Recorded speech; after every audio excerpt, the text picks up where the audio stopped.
Esse podcast é patrocinado pela KTO. Para acessar, faça via link do Futeboteco, está aqui na descrição e encontre as melhores odds do mercado.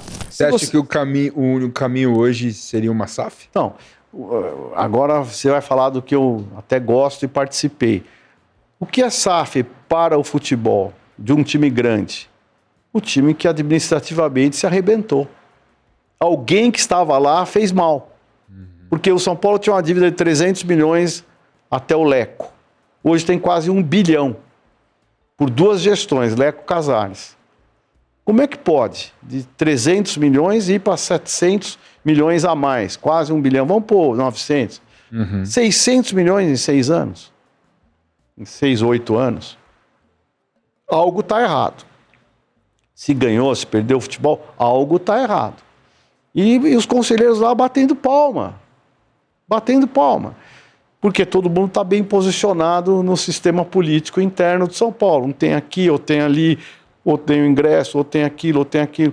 Eu não quero generalizar porque tem muita gente boa. Temos 50 opositores que se mantêm fiéis às tradições de São Paulo e tem aqueles que são fisiológicos. Então, o fisiologismo tomou conta do São Paulo. E ai de falar o oposto. É tido como mal São Paulino. Se você disser que está errado. Então, isso gera o quê? Gera dívida. Entre ter uma SAF... Isso reflete no campo, né, cara? Entre ter o São Paulo vendido para um... Sei lá, que fosse... Agora o Abílio Diniz faleceu, mas que fosse um cara desse... Nunca pôs dinheiro no São Paulo. Então, mas se fosse o caso, assim, entre ser vendido, São Paulo ter definitivamente um dono, e entre ver o São Paulo, um clube... Vamos lá, mais... não precisa prosseguir. Que dono? Essa é a grande pergunta. Sim. O grego, um russo, um chinês, um... Árabe. Árabe até pode ser. Um cara da Indonésia. Você conhece esses mercados, como são complicados. Então você vai querer que o São Paulo tenha esse dono, que amanhã ele simplesmente fala assim, já vi time da Rússia, o Jean jogou lá, o Jean zagueiro. Tava tudo bem, o cara falou, cansei, fechei o clube. Acabou o clube. O cara achou que estava investindo dinheiro mal, fechou. Por esses caras que têm inúmeros negócios, o cara tem navio, você tem essas empresas de comunicação, tem de tecnologia, ele vai calculando aqui, tal. A vaidade dele mexeu, ele foi pro futebol.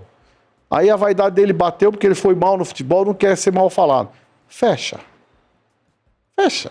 Perdi quanto? Perdi 100 milhões de dólares.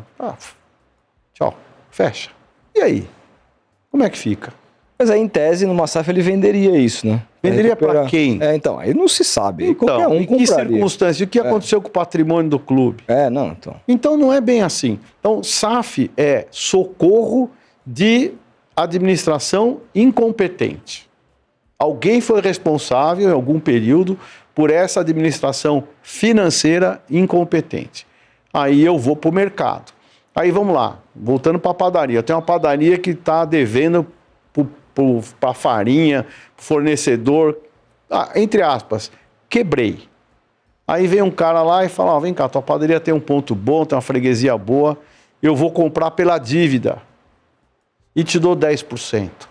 Você vai para casa com 10%, eu vou fazer isso aqui tocar. Carregue as mãos para o céu, vai lá na igreja agradecer, que arrumou um comprador, a padaria vai sobreviver, mas qual é o resultado da gestão do cara? A pior possível. Ele foi obrigado a entregar a padaria dele de graça pela dívida. E aí o preço de compra cada vez vai mais para baixo. Agora é diferente. Vamos lá dar um exemplo positivo. Mirassol. Mirassol subiu. Amazonas. Veio da Série D, campeão, está na B em curto espaço de tempo. Cuiabá. Curto espaço de tempo, estava lá, caiu, mas aguentou 3 vezes a Série A. Aí o cara fala assim, estou gastando muito dinheiro aqui, tá difícil. Carregar esse time numa Série A é muito pesado, carregar numa Série B é muito pesado. Eu não tenho potencial, o torcedor tem um limite e tal. Vi um negócio aqui, eu não tenho como insuflar esse negócio. Eu quero um sócio investidor. Aí ele cria a SAF, chama alguém que vai pôr dinheiro. Você tem um bom negócio, mas não consegue desenvolver mais. Uma tecelagem. Pô, eu tenho capacidade de produzir X, mas tenho comprador para 5X, mas não tenho maquinário. Eu entro com você. Vou fazer o maquinário, a gente fica sócio e o troço vai lá para cima. Então, é o cara que não quebrou, que fez uma boa gestão, mas não tem potencial financeiro para... É o Fortaleza, o que ele quer fazer agora, por exemplo. Então, aí é a SAF... O Atlético Paranaense. Vamos lá, é a SAF do bem.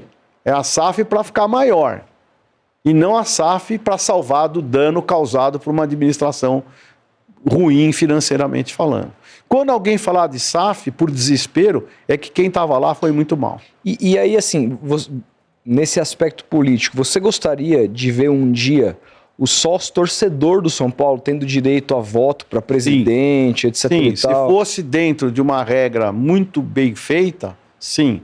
Você não pode pegar o sócio torcedor de 3 meses e ele votar. Claro, isso não. Ele tem que ter Uns 3 anos. 3 anos, aí tem que diferenciar quem paga mais, quem paga menos. Não é fácil estabelecer essa regra, não é fácil.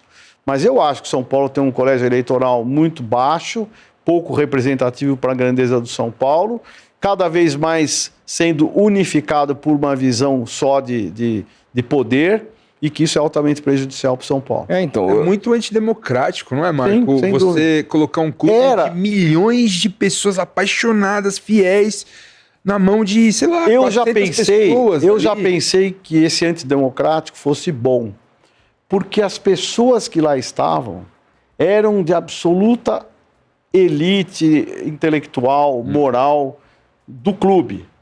E esses caras não deixariam o clube se perder na democracia que muitas vezes se perde. Só que já se perdeu. Então, quem sabe agora, democraticamente, mais gente votando, tirasse poder dessas pessoas e desse uma visão mais... o sócio torcedor, ele erra muito também. Muito. O Santos aí é exemplo disso. O Santos elegeu Modesto Roma Pois é. Júnior, elegeu José Carlos Pérez, Andrés Rueda. Para mim, comete um outro equívoco agora ao eleger Marcelo Teixeira.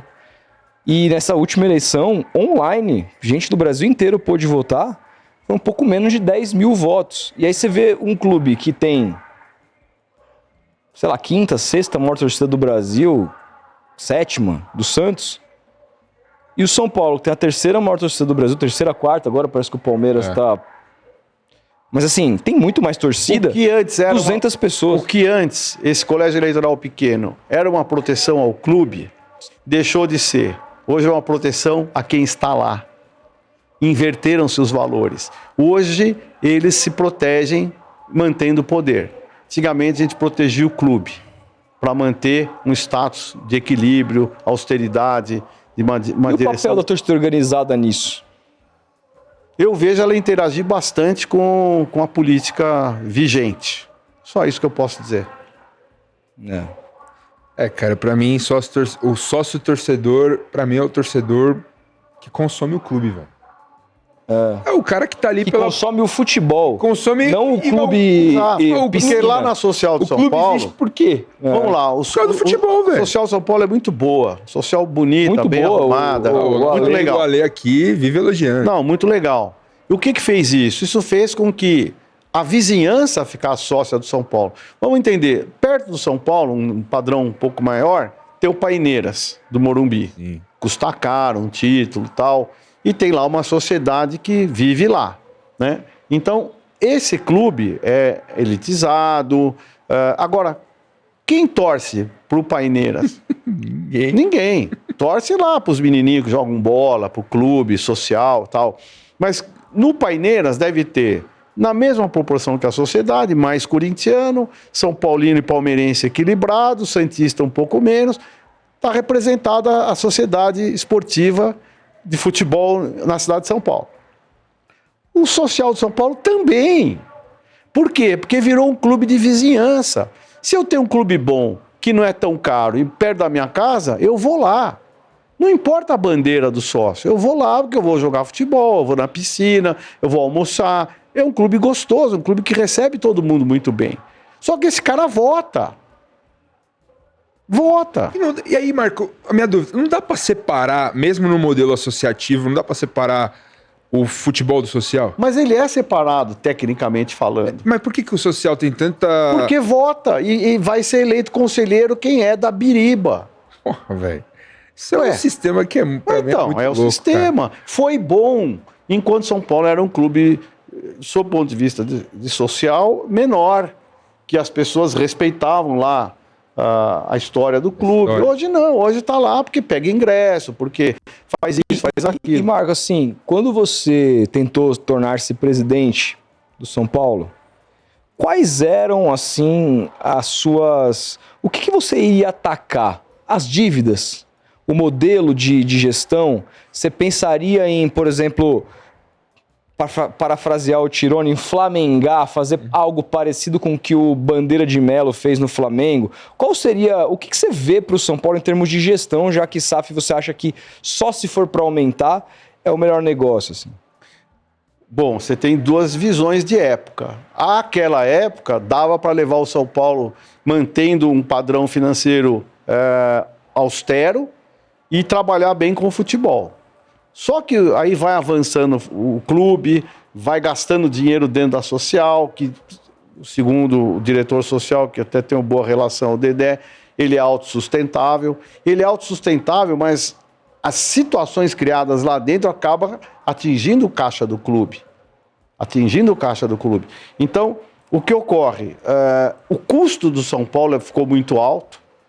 Contratação de jogadores, treinadores que entraram, que saíram, rescisões de contrato, erros de contratação. Então, você vai acumulando erro e a conta vai subindo, Empréstimos bancários seguidos, juros altos, como está os juros hoje, imagina. Fica imaginando como é que São Paulo vai fazer com o que deve.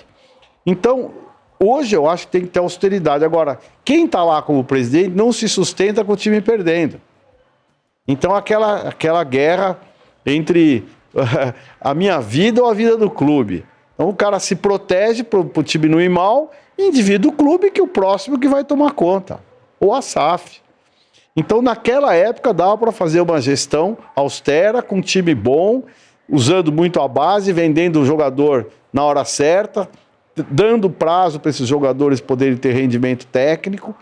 É muito fácil falar, né? E aqui eu não quero ser professor de nada. Mas eu tentaria por esse caminho. E controlar a dívida. Eu acho que é fundamental controlar a dívida.